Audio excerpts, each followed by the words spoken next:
Hello बच्चों, welcome to the lecture number 9 of class 11th physics. The chapter we are studying is units and measurement. तो बच्चों, last lecture में मैं बहुत अच्छे से आपको डायरेक्ट मेथड और इनडायरेक्ट मेथड में जो फर्स्ट पार्ट था दैट इज़ ट्रायंगुलेशन मेथड, और उसके हमने सब केस देखे थे that is how to find out the height of accessible object and height of inaccessible object. बहुत अच्छे से ये समझ चुके हैं। मुझे नहीं लगता किसी बच्चे को इसमें कोई दिक्कत होनी चाहिए। जिस बच्चे ने वो लेक्चर नहीं अटेंड किया है प्लीज़ उस लेक्चर को अटेंड करें। उसके बाद आज हम प्रोसीड करने वाले हैं इनडायरेक्ट मेथड में, जो हमारे पास सेकंड टाइप था दैट इज़ पैरेलैक्स मेथड। तो आइए शुरू करते हैं आज का lecture.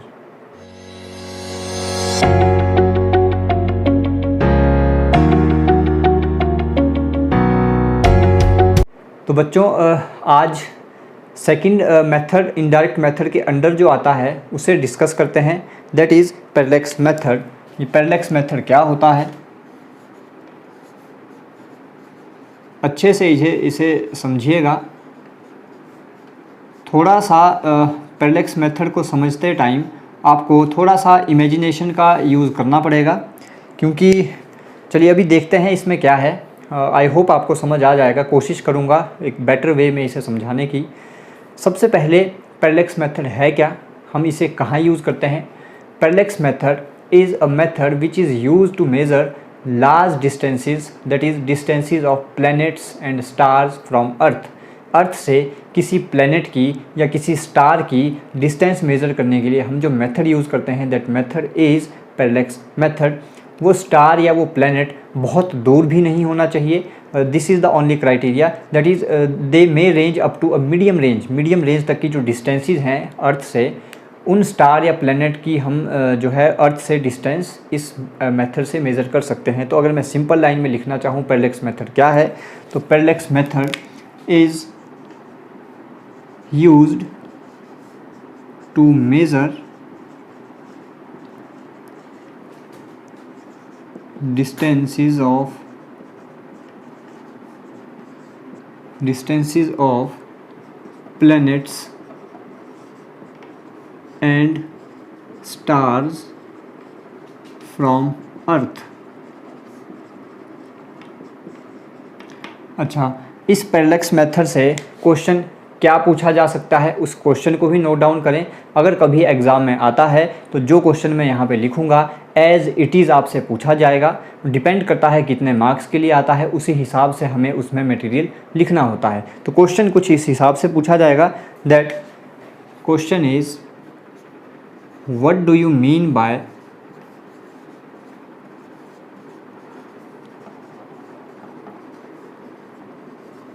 Parallax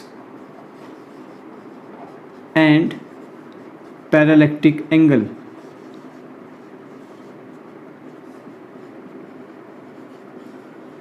What do you mean by parallax and parallactic angle? And next इसी के साथ पूछा जाता है how can you measure the distance of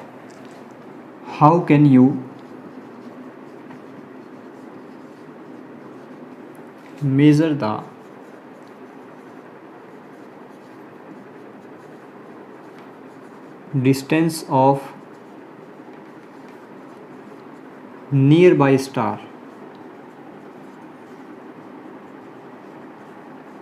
from earth। तो इस तरह से आपसे क्वेश्चन पूछा जाएगा। तो इसमें एक एक चीज़ का हम आंसर करने की कोशिश करेंगे। कोशिश यही रहेगी कि इन ईजीएस्ट वे आपको ये समझा सकूं। थोड़ा सा इमेजिनेशन पार्ट रहेगा। देखते हैं हम कितना इस चीज़ को यहाँ पे आपके सामने रख पाते हैं। तो क्वेश्चन ऐसे पूछा जाएगा what do you mean by parallax and parallactic angle, how can you measure the distance of a nearby star from earth. सबसे पहली चीज़ जो पूछी गई है that is what do you mean by parallax. इस चीज़ को आंसर करने की कोशिश करते हैं। So what do you mean by parallax.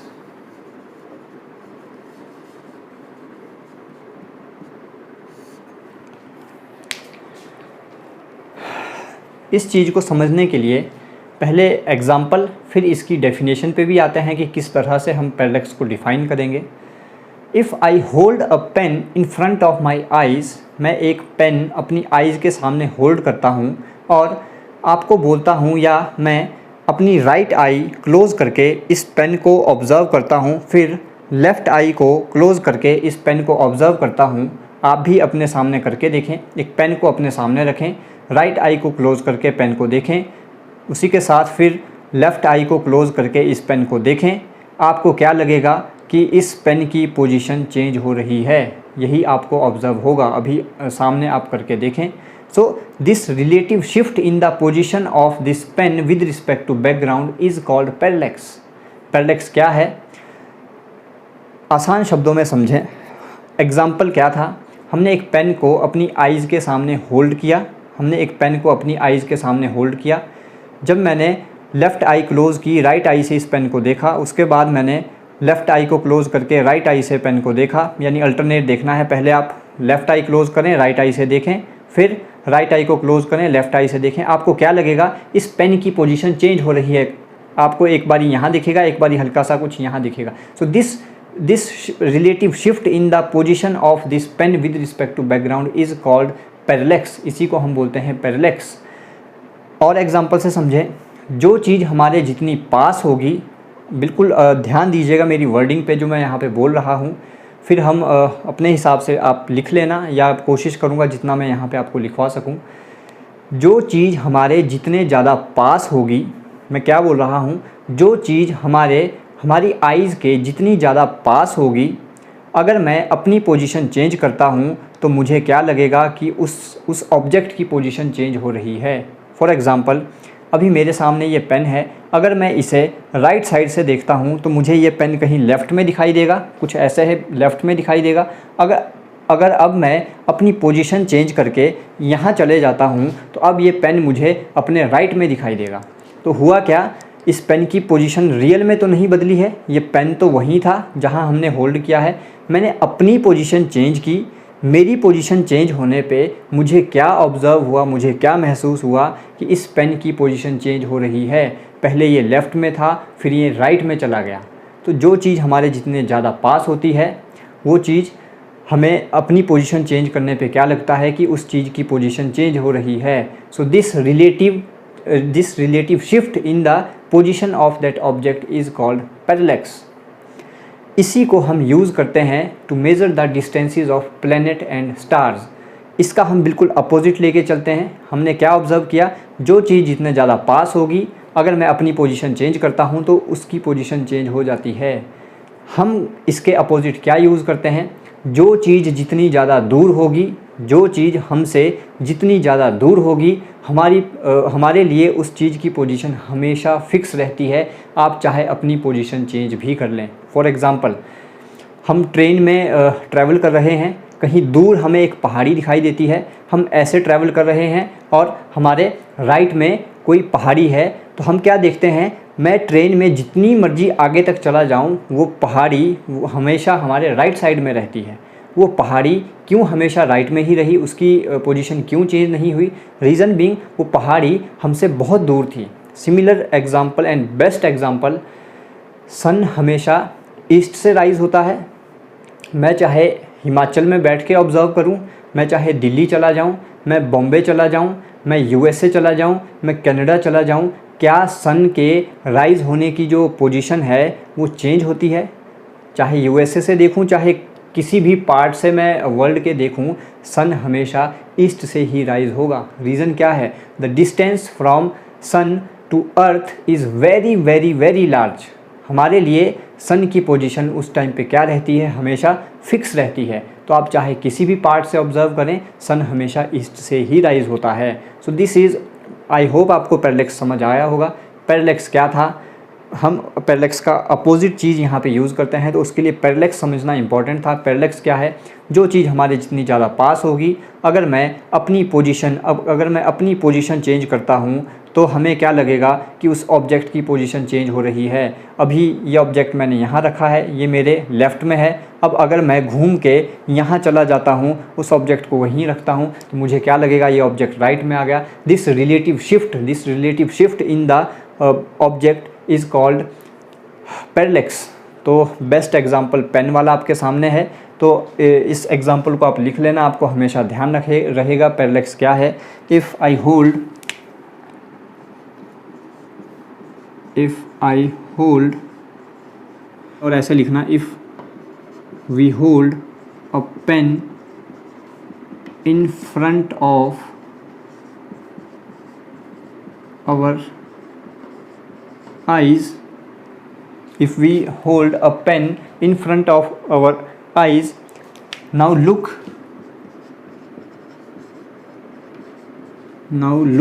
at the pen by closing your left eye and then by closing right I. फिर आपने क्या ऑब्ज़र्व किया? What do you observe? ज़रा बताएं आप लोगों ने क्या ऑब्ज़र्व किया। ये तो हम खुद घर में बैठे बैठे ये चीज़ कर सकते हैं। What do you observe? We observed relative shift in the position of object. This relative shift in the position of object, और यहाँ पर ऑब्जेक्ट क्या था तो ब्रैकेट में आप लिख लें pen. This relative shift in the position of object or pen with respect to background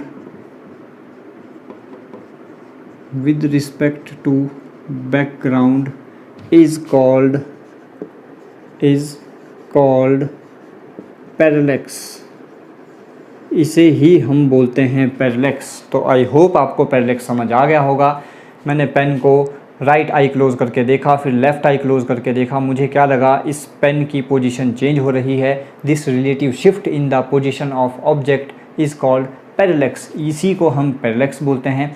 तो इस चीज़ को आप हिंदी में अपनी लैंग्वेज में किसी भी तरह लिख लें। और जो मैंने आपको दूसरी चीज़ बताई कि जो चीज़ जितनी ज़्यादा दूर होगी वो हमेशा हमारे लिए उसकी पोजीशन फ़िक्स रहेगी। इस चीज़ को भी आप नोट डाउन कर लें। तो मैं अपनी लैंग्वेज में लिख लेता हूँ, आप अपने हिसाब से जैसे भी आपको सूटेबल हो वैसे लिख लें। पहला पॉइंट अगर मैं इसका अपनी लैंग्वेज में लिखना चाहूँ तो जो ऑब्जेक्ट हमारे जितना ज़्यादा पास होगा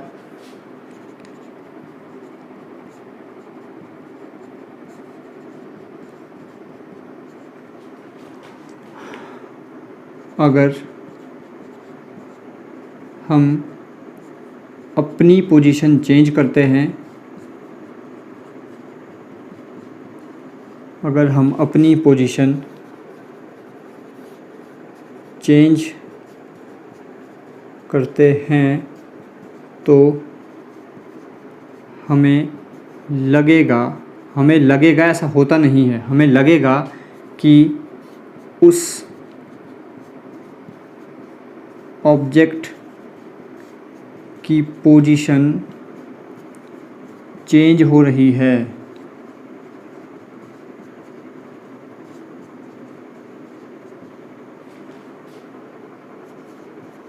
इसी पोजीशन का चेंज होना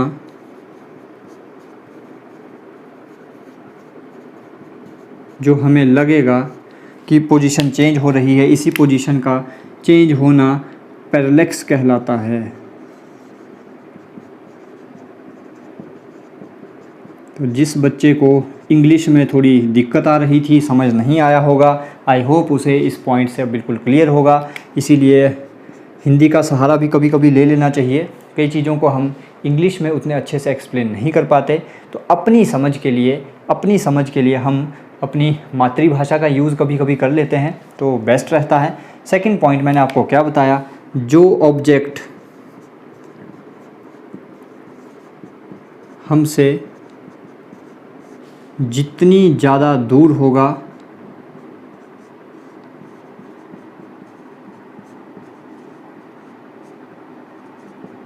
जितनी ज़्यादा दूर होगा तो हमारी पोजीशन चेंज होने पर भी हमारी पोजीशन चेंज होने पर भी उस ऑब्जेक्ट की पोजीशन हमारे लिए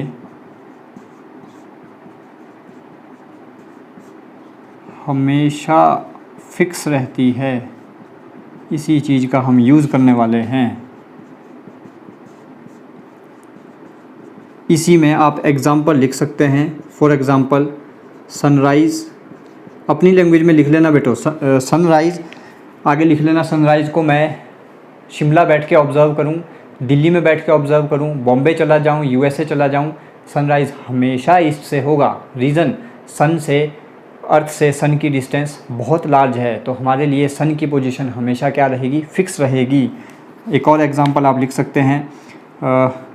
फार ऑफ माउंटेन ऑब्जर्व्ड फ्रॉम बस और ट्रेन, कुछ भी आप बोल सकते हो। या आपने भी देखा होगा, बहुत दूर एक पहाड़ हमें दिख रहा है, बस ऐसे ट्रैवल कर रही है, तो आपकी पोजीशन चेंज हो रही है। बस अभी यहाँ है, थोड़ी देर बाद यहाँ होगी, तो लेकिन वो जो दूर में एक पहाड़ हमें दिख रहा था वो अगर हमारे राइट में है तो हमेशा हमारे राइट में ही रहेगा। रीज़न, उस पहाड़ से बस तक की जो डिस्टेंस है वो बहुत बहुत लंबी डिस्टेंस है, बहुत दूर है। दैट्स वाई हमने एक कंक्लूज़न यहाँ पे ड्रॉ कर लिया। हमने पहले पैरेलैक्स समझा क्या है, उसके बाद हमने कंक्लूज़न ड्रॉ किया। जो चीज़ जितनी ज़्यादा दूर होगी उसकी पोजीशन हमारे लिए हमेशा फिक्स रहेगी। इसी चीज़ का हम यूज़ करने वाले हैं। बार बार आपको ये चीज़ बता रहा हूँ, तो पहले ये फंडा क्लियर करें, फिर हम आगे बढ़ते हैं। अब that is what is parallactic angle. तो आई होप आपको ये चीज़ क्लियर होगी। मातृभाषा में लिखा है, समझ आ गया होगा। इंग्लिश वालों को इंग्लिश पसंद, वो इंग्लिश में देखें, पढ़ें, समझें। हिंदी वाले हिंदी में पढ़ें। अल्टीमेट एम यही है कि समझ आना चाहिए। तो आई होप आपको ये समझ आ गया होगा। Now moving forward, before proceeding to the parallactic angle, एक चीज़ आपको और क्लियर करते हैं यहाँ पे। आई होप आपने ये नोट डाउन कर लिया होगा, सो I am erasing it.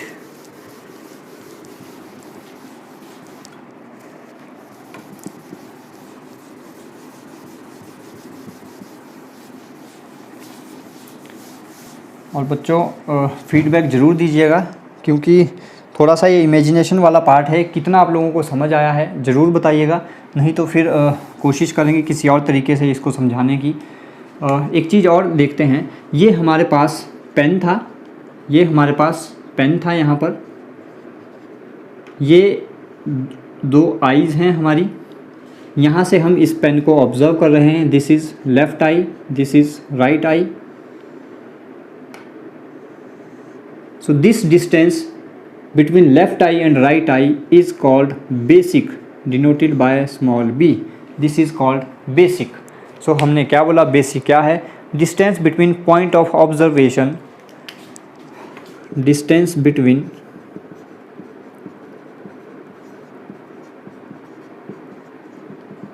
points of observation। इस केस में क्या है?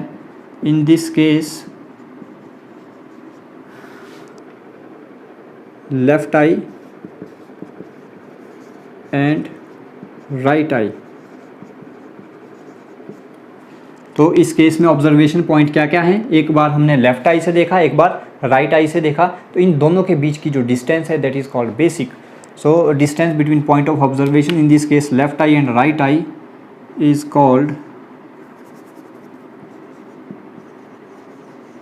called basic, denoted by small b। और एक और चीज़ यहाँ पे नोट करने वाली, हमने पहले लेफ़्ट आई से देखा, फिर राइट आई से देखा। ये हमने एक टाइम पे ये चीज़ की है, यानी ऐसा नहीं है कि एक दिन हमने लेफ़्ट आई से देखा और फिर दूसरे दिन हमने राइट आई से देखा है। तो ये जो हमने ऑब्जर्वेशन ली है पैरेलैक्स के लिए कि एक पेन की पोजीशन कैसे हमें चेंज होती हुई नज़र आती है, ये हमने एक टाइम पे ऑब्ज़र्व किया है। ऐसा नहीं है एक बारी आज किया लेफ़्ट आई से, फिर राइट आई के लिए हमने 10 दिन का वेट किया, फिर हमने राइट आई से देखा, ऐसा नहीं है। एट अ टाइम, बिल्कुल सेम टाइम पे हमने ये ऑब्जर्वेशन की है। So this is about basic. Now coming to the parallactic angle. What is parallactic angle? यहाँ पे दूसरी टर्म थी, what is parallactic angle.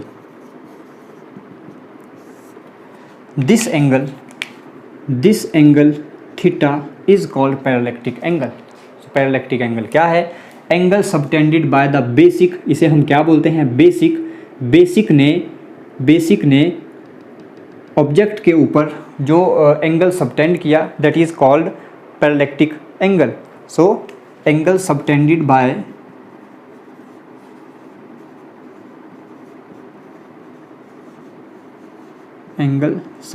Bye basic ने ऑब्जेक्ट के ऊपर जितना एंगल सबटेंड किया, angle subtended by basic on object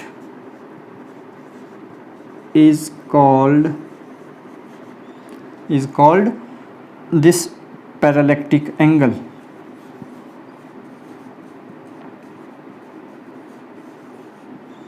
And let this distance is s, this distance is s. So if we are asked, if we know this theta and b, we can find this distance s. So I can write this theta is equal to, what is the formula? That is arc over radius. What is arc here? यहाँ से arc देखें, arc is b, radius is this s. So from here this implies distance s can be find out by this formula, that is b upon theta. किसी को इसमें बेटा दिक्कत हो तो पूछ लें। इसी डायग्राम को किसी को दिक्कत आ रही है उल्टा समझने में तो ऐसे कर लें, this is left, this is right, this is pen की जो पोजीशन थी, this angle is theta, this is b, this distance is s. So arc over radius b upon s, arc over radius. So in this way, if we know this value b, अगर हमें ये distance पता चल जाए कि दो observation point के बीच की डिस्टेंस कितनी है, और अगर हम किसी तरह से ये एंगल थीटा निकाल लें तो हम क्या डिस्टेंस बता सकते हैं? That is the distance, this distance s, कि किसी भी ऑब्जर्वेशन पॉइंट से ऑब्जेक्ट तक की डिस्टेंस कितनी है। तो इसी चीज़ का हम यूज़ करने वाले हैं, जो अब हमारा नेक्स्ट पार्ट है, that is how can you measure the distance of a nearby star from earth. Please note down करें। So I am erasing this part. अब आते हैं इस क्वेश्चन का जो लास्ट पार्ट हमसे पूछा गया है, उसे हम कैसे यहाँ पे फाइंड आउट करेंगे।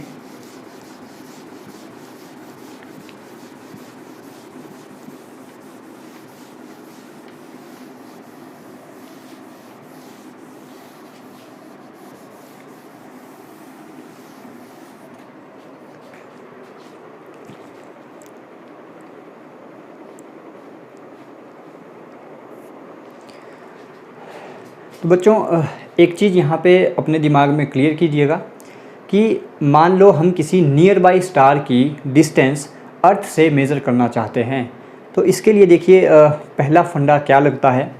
मान लेते हैं ये कोई हमारे पास स्टार है और यहाँ पर कहीं अर्थ है, ये अर्थ है, अर्थ के ऊपर यहाँ पे कहीं हम खड़े हैं और यहाँ से हम इस स्टार तक की ये जो डिस्टेंस है, इस डिस्टेंस को हम मेज़र करना चाहते हैं। हमें दिक्कत क्या आती है, पहले दिक्कत समझें, फिर हम उसके सॉल्यूशन पे आएंगे कि हम उसके लिए क्या करते हैं। हमने क्या बोला, हमें चाहिए होते हैं दो ऑब्जर्वेशन पॉइंट। जैसे इस पेन को ऑब्ज़र्व करने के लिए हमारे पास दो ऑब्जर्वेशन पॉइंट थे, एक लेफ़्ट आई एक राइट आई। तो अगर यहाँ पे मैं लेफ़्ट आई और राइट आई को देखूँ, इस ऑब्जर्वेशन पॉइंट से इन पॉइंट्स को मिलाऊं, देखिए कितना छोटा एंगल थीटा बन रहा है, जिसे हमने बोला था पैरेलैक्टिक एंगल, वेरी स्मॉल एंगल। इतने छोटे एंगल को मेज़र करना इम्पॉसिबल है, इतने छोटे एंगल को मेज़र करना इम्पॉसिबल है। इतना छोटा एंगल क्यों बना? एक तो हमारी आईज़ की के बीच की जो डिस्टेंस है, जिसको हमने बेसिक बोला था, वो बहुत कम है। किसके कंपैरिजन में बहुत कम है? इस स्टार या जो भी प्लैनेट यहाँ पर है, इसके और अर्थ के बीच के डिस्टेंस। सो अगर मैं इसे s नाम दूं और ह्यूमन की जो आई के बीच की डिस्टेंस है बेसिक, इसे b नाम दूं, so this s is very very very large then b। So in this case this angle theta will be very small. तो मैंने आपके सामने डायग्राम में भी ये चीज़ दिखाई है, आप खुद भी घर में ट्राई करें। एक ऑब्जेक्ट को बहुत दूर बनाएं और ह्यूमन आई के साथ उन दो पॉइंट्स को मिलाने की कोशिश करें, देखना कितना छोटा एंगल बनेगा। इतने छोटे एंगल को मेज़र करना ऑलमोस्ट इम्पॉसिबल है। तो जो हमारा हमने अभी तक देखा था कि हम लेफ़्ट आई और राइट आई को ऑब्जर्वेशन पॉइंट मानते थे, ये थोड़ा सा यहाँ पे गड़बड़ हो जाता है। हम इस तरह से एंगल थीटा को मेज़र नहीं कर पाएंगे, ये हमारे सामने एक प्रॉब्लम आ जाती है। इसके लिए हम क्या अल्टरनेट करते हैं? हम ह्यूमन आई को ऑब्जर्वेशन पॉइंट ना लेके हम क्या करते हैं, मान लेते हैं हमें इस स्टार की डिस्टेंस अर्थ से मेज़र करनी है। एक बारी मैं अर्थ के इस कोने पे खड़ा होके एंगल मेज़र करता हूँ और एक बार इस कोने पे खड़ा होके एंगल मेज़र करता हूँ। पर अभी मैंने आपको एक चीज़ क्लियर की थी कि जब भी हम ऑब्जर्वेशन लेंगे वो एट अ टाइम होनी चाहिए। जैसे हमने लेफ़्ट आई राइट आई से एट अ टाइम ये रीडिंग ली है, ऑब्जर्वेशन ली है, इसी सिमिलरली अगर मैं अर्थ के इस कोने पे खड़ा होकर रीडिंग ले रहा हूँ एक बारी, तो क्या मैं सेम टाइम पे अर्थ के इस कोने पे जाके रीडिंग ले सकता हूँ? तो ये भी पॉसिबल नहीं था। ये भी पॉसिबल नहीं है कि मैं सेम टाइम पे किन्हीं दो जगह में प्रेजेंट हूँ, मैं एक सेम टाइम पे एक ही जगह पे प्रेजेंट हो सकता हूँ। तो एक दिक्कत हमारे सामने ये भी आई। अब इसको दूर करने के लिए हमने क्या किया? पहले जो चीज़ें मैंने आपको समझाई, इनको अपनी लैंग्वेज में लिख लें। मैं आपके सामने यहाँ पे लिख के रख देता हूँ, आप प्लीज़ नोट डाउन कर लेना। पहले ये बताएं कि आपको समझ आया या नहीं। दिक्कतें क्या आई? सबसे पहली दिक्कत, उस स्टार से ह्यूमन आई तक जो हमने ये एंगल क्रिएट किया था, आप डायग्राम में ज़रूर शो कर देना ये चीज़, एंगल बहुत छोटा बना। इतने छोटे एंगल को मेज़र करना ऑलमोस्ट इम्पॉसिबल था। इतना छोटा एंगल क्यों बना? This distance s is very very very greater than the distance basic, जिसे हमने बोला था b distance.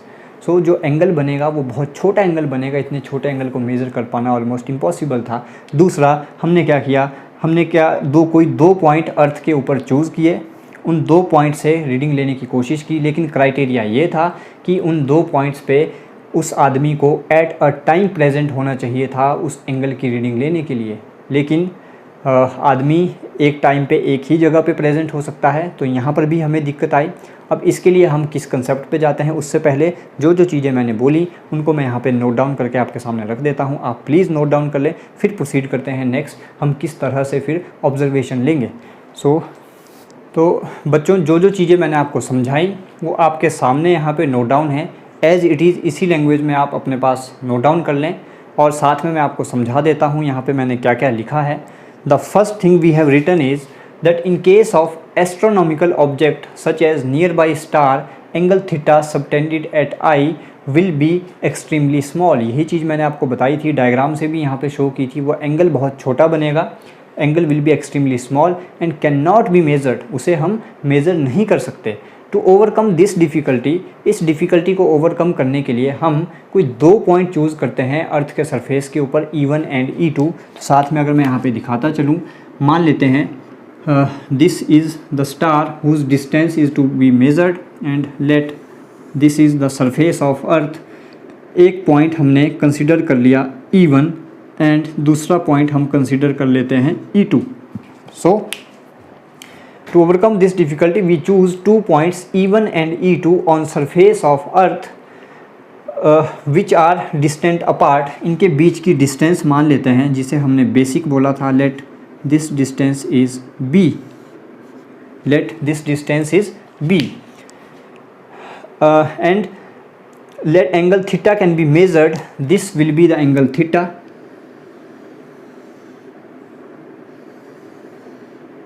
This angle will be theta. This angle theta can be measured only if we observe from E1 and E2 simultaneously. ये भी मैंने आपको बताया, E1 और E2 से साइमल्टेनियसली एट अ टाइम हमें ऑब्जर्वेशन लेनी पड़ेगी, रीडिंग लेनी पड़ेगी, विच इज़ इम्पॉसिबल, ये भी पॉसिबल नहीं था। तो इस चीज़ के लिए हम क्या करते हैं, उसी कंसेप्ट का यूज़ करते हैं। एक फार ऑफ स्टार को देखते हैं, एक दूर जो स्टार होगा उस स्टार को देखते हैं, उसकी पोजीशन हमारे लिए क्या रहेगी, फिक्स रहेगी। ये मैं आपको ऑलरेडी बता चुका हूँ। इस ऑब्जेक्ट को अगर मैं ओ नाम दूँ तो मान लेते हैं अभी मैं अर्थ के इस कोने पे खड़ा हूँ, E1 पॉइंट पर खड़ा हूँ। हमने एक स्टार को देखा, वो स्टार कहीं इस पोजीशन पर था। This is O dash. O dash is a far of star, दूर कहीं एक स्टार है।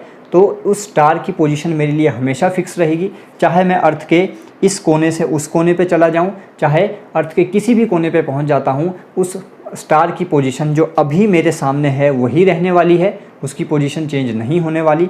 ऐसा हमने एक स्टार कंसिडर कर लिया O डैश।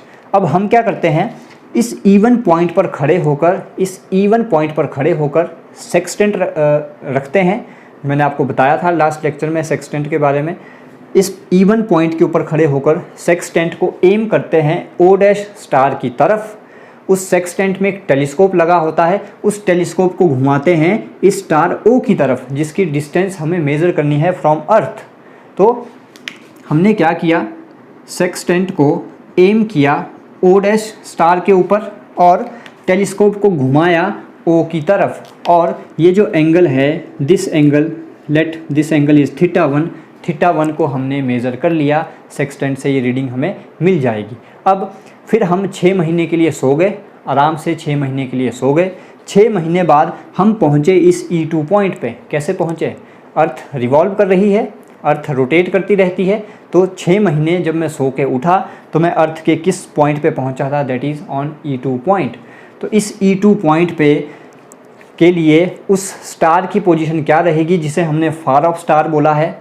अगर अभी ये मेरे बिल्कुल सिर के बिल्कुल ऊपर है तो उस टाइम पे भी कैसे रहेगा, सिर के ऊपर। यही तो हमने पढ़ा है कि उस स्टार की पोजीशन कभी भी चेंज नहीं होने वाली, जहाँ पर हो वो है वो वहीं पर रहेगा, चाहे मैं अर्थ के किसी भी पॉइंट पर चला जाऊँ। तो अर्थ अपने एक इलिप्टिकल ऑर्बिट में घूमती रहती है। हमने क्या बोला, 6 महीने बाद हम पहुँचे E2 पॉइंट पर। उस टाइम पे भी वो जो O डैश स्टार हमने कंसिडर किया है वो कहाँ रहेगा, अगर अभी वो मेरे बिल्कुल सिर के ऊपर है तो उस टाइम भी वो मेरे बिल्कुल सिर के ऊपर होगा। तो O डैश स्टार उस टाइम पे भी कहीं यहाँ पर होगा, बिल्कुल मेरे सिर के ऊपर। एंड अब हम क्या करते हैं, इस E2 पॉइंट पर सेक्सटेंट रख के टेलीस्कोप को O पॉइंट की तरफ मूव करते हैं और इस एंगल θ2 को मेज़र कर लेते हैं। यहाँ से हमें क्या फ़ायदा मिला, अगर मैं इस O पॉइंट से एक परपेंडिकुलर ड्रॉ करूँ, ये तीनों लाइंस आपस में parallel, if this angle is θ1 this angle will also be θ1, if this angle is θ2 this angle will also be θ2 and complete θ will be equal to θ1 plus θ2 from diagram. यहाँ पे आप लिख लें कहाँ से हमने ये चीज़ लिखी, फ्रॉम डायग्राम। आई होप आपको समझ आ गया होगा जो चीज़ मैंने बोली है। किसी को बच्चों दिक्कत होगी तो बता देना, एक बारी फिर से रिपीट कर देंगे।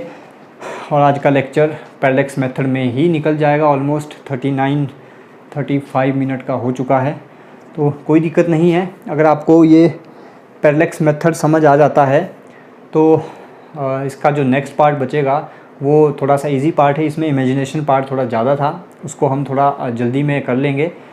पहले इसको अच्छे से समझ लेना, किसी को दिक्कत होगी तो प्लीज़ बता देना। इस चीज़ को थोड़ा सा इमेजिन करने की कोशिश करना।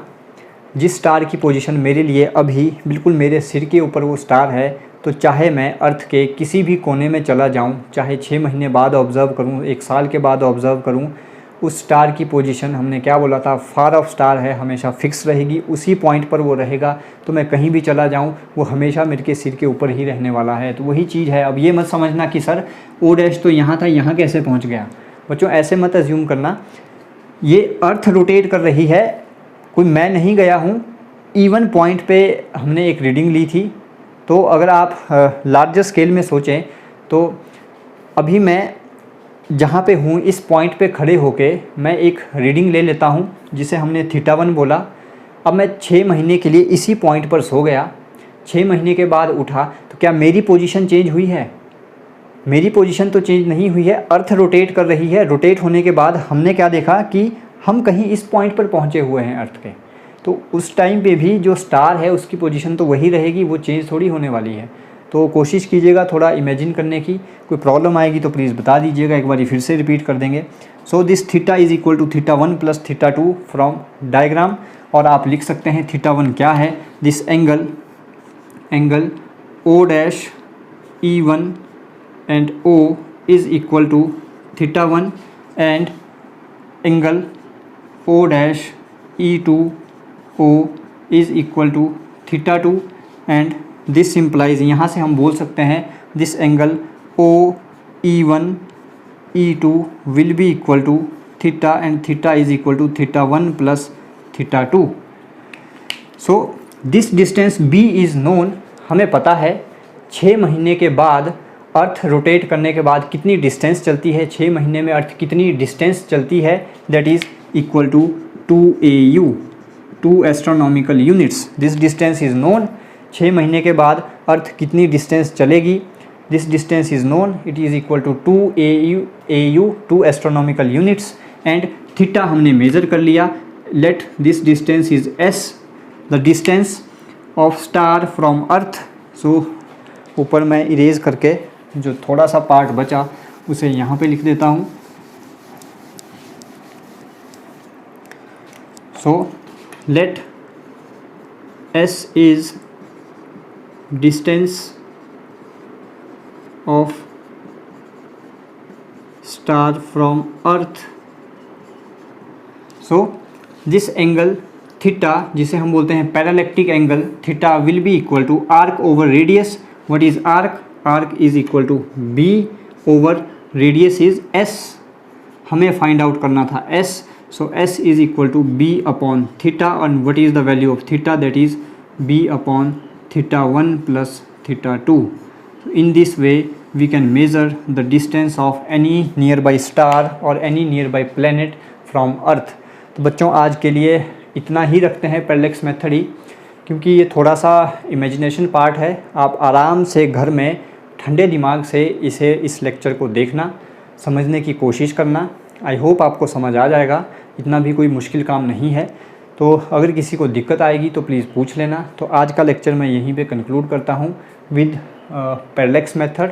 अब लास्ट हमारा जो मेथड बचा है दैट इज़ रिफ्लेक्शन मेथड, और उसे हम एक और नाम देते हैं दैट इज़ इको मेथड। तो उस लेक्चर को हम कल के लिए रखते हैं। तो उस लेक्चर से पहले अगर किसी को दिक्कत होगी पैरेलैक्स मेथड में तो प्लीज़ बता दीजिएगा। कोशिश करते हैं फिर किसी और तरीके से अगर मैं समझा पाऊँ। तो आई होप जो भी हमने आज पढ़ा वो आपको समझ आ गया होगा। तो अपने घरों में रहें, सुरक्षित रहें। Thank you so much.